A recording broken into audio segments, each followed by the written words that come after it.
Mr. Chairman, members of the Board of Governors, distinguished guests, this is my first opportunity to take part in your annual meetings and to welcome you to Washington, and I do so with the greatest of pleasure. For you are concerned with the problems which have been among my primary concerns since the day I took office exactly 20 months ago. And in that time, I have come to appreciate how vital a role is played by the International Monetary Fund and the International Bank for Reconstruction and Development and its affiliated institutions. The work of the International Development Association is particularly important, and this country fully supports the proposal that the executive directors develop a program to increase its resources. The pioneering practices of the bank, which have set a standard for others to follow, will sorely miss the services of Eugene Black. I hope he will permit us to call upon his wise counsel in the future, and that the rest of us, in pursuing the goals which he set, will increase our own efforts, including efforts in the industrialized countries to provide greater capital assistance to the less developed areas, efforts also in the industrialized countries to maintain at home prosperous and easily accessible markets for the products of the growing nations, efforts to reach commodity agreements and other arrangements which will help stabilize the export earnings of these nations. And finally, and most importantly, greater efforts in the developing nations themselves to mobilize effectively their own people and their financial resources, and to make certain that the benefits of increased output are shared by the many and not by the few. In addition to these discussions on the role of the bank, your meetings this year, as was true last year, are giving top attention to the state of the dollar, and that has been at or near the top of my own agenda for the last year and a half. We in the United States feel no need to be self-conscious in discussing the dollar. It is not only our national currency, it is an international currency. It plays a key role in the day-to-day functioning of the free world's financial framework. It is the most effective substitute for gold in the international payment system. If the dollar did not exist as a reserve currency, it would have to be invented. For a volume of foreign trade already reaching $130 billion a year and growing rapidly, accompanied by large international capital movements, cannot rest solely on a slowly growing stock of gold, which now totals only $40 billion. The security of the dollar, therefore, is and ought to be of major concern to every nation here. To undermine the strength of the dollar would undermine the strength of the free world. To compete for national financial security in its narrowest sense by taking individual actions inconsistent with our common goals would, in the end, only impair the security of us all. I recognize that this nation has special responsibilities as one of the leaders of the free world, as its richest and most powerful nation, as possessor of its most important currency, and as the chief banker for international trade. We did not seek all of these burdens, but we do not shrink from them. We are taking every prudent step to maintain the strength of the dollar, to improve our balance of payments, and to back up the dollar by expanding the growth of our economy. We are pledged to keep the dollar fully convertible into gold, and to back that pledge with all our resources of gold and credit. We have not impaired the value of the dollar by imposing restrictions on its use. We have not imposed upon our citizens in peacetime any limitations on the amount of dollars that they may wish to take or send abroad. We have followed a liberal policy on trade, and we have continued to supply our friends and allies with dollars and gold to rebuild their economies. and defend their freedom. All this we have willingly done.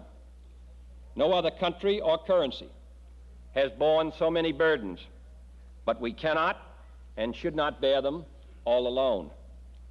I know that other countries do not expect us to bear indefinitely both the responsibilities of maintaining an international currency and, in addition, a disproportionate share of the cost of defending the free world and fostering social and economic progress in the less developed parts of the world.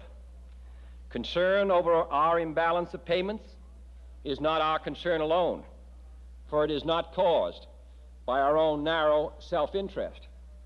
Our deficit this year is expected to approximate $1.5 billion, a considerable improvement over last year's $2.5 billion and even higher deficits in the years before. But our total gross military expenditures abroad are $3 billion alone. Our dollar aid expenditures abroad are $1.3 billion. The dollar itself is strong, and our commercial trade, excluding exports financed by aid, produce a surplus of nearly $3 billion. In short, our balance of payments deficit is not the result of any monetary or economic mismanagement, but the result of expenditures our people have made on behalf of the peoples of the free world. In 1946, the United States held over 60% of the world's supply of gold. Now we are down to 40%. And during that time, we have spent some $88 billion overseas for the defense and aid of others. The European nations alone received some $26 billion in economic aid. The United States, as a result, no longer has a disproportionate share of the free world's gold, economic strength, or economic responsibility. That is why I emphasize once again, these are not American problems, they are free world problems. They are problems which cannot be met by one nation in isolation or by many nations in disarray.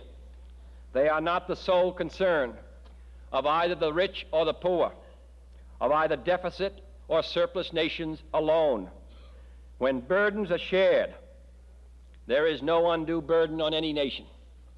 When risk is shared, there is less risk for all. And cooperative efforts to defend the international currency system based primarily on the dollar and to share other responsibilities are not therefore based on appeals to gratitude or even friendship, but on the hard and factual grounds of self-interest and common sense. Of course, the United States could bring its international payments into balance overnight if that were the only goal we sought. We could withdraw our forces, reduce our aid, tie it wholly to purchases in this country, raise high tariff barriers, and restrict the foreign investment or other uses of American dollars. Such a policy, it is true, would give rise to a new era of dollar shortages, free world insecurity, and American isolation, but we would have solved the balance of payments. But the basic strength of the dollar makes such actions as unnecessary as they are unwise. They would not only be inconsistent with the responsibility and role of the United States in the world today, they would, because of the crucial role of the dollar, be utterly self-defeating.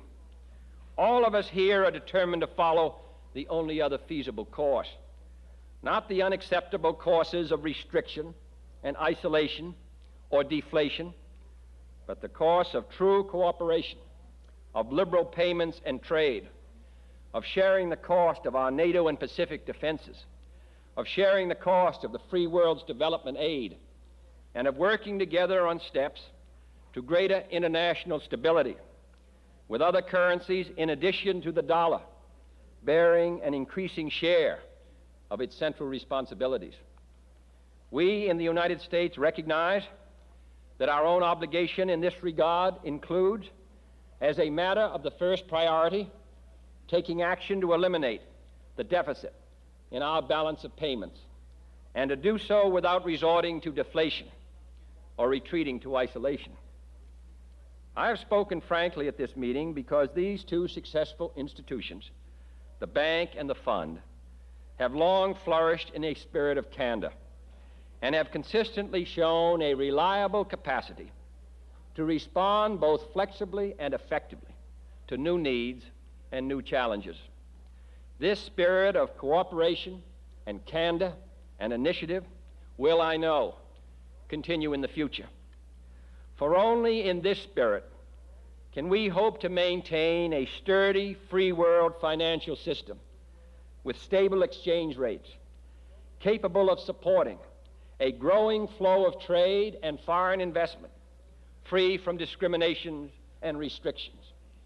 I have spoken frankly, moreover, because I believe the current strength of the dollar enables us to speak frankly and with confidence. Some sharing of responsibilities has already been achieved. Considerable progress in the balance of our international accounts has been made. A new agreement among 10 industrialized countries to supplement the resources of the fund with special borrowing arrangements of up to $6 billion has been concluded.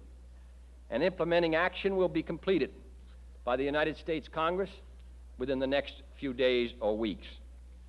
Less formal arrangements between the major trading countries have also been evolved to cope with any potential strains or shocks that might arise from a sudden movement of capital.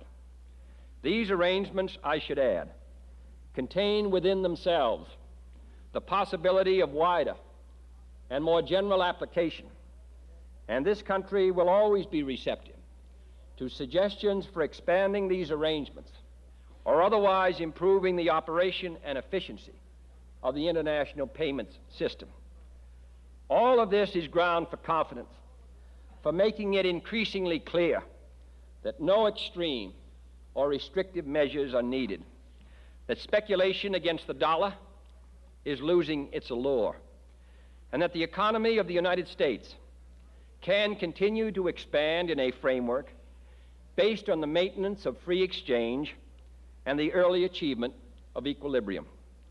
The expansion in our domestic economy, while not all that we had hoped, has been substantial and of equal importance. It has been accompanied by price stability. Wholesale prices for industrial goods are actually lower today than they were during the recession months of 1961. Nevertheless, I do not underestimate the continuing challenge which faces us all together. The very success of our efforts, the very prosperity of those who have prospered, imposes upon us special obligations and special burdens. Centuries ago, the essayist Burton referred with scorn to those who were possessed by their money rather than possessors of it. We who are meeting here today do not intend to be mastered by our money or by our monetary problems. We intend to master them with unity and with generosity, and we shall do so in the name of freedom. Thank you.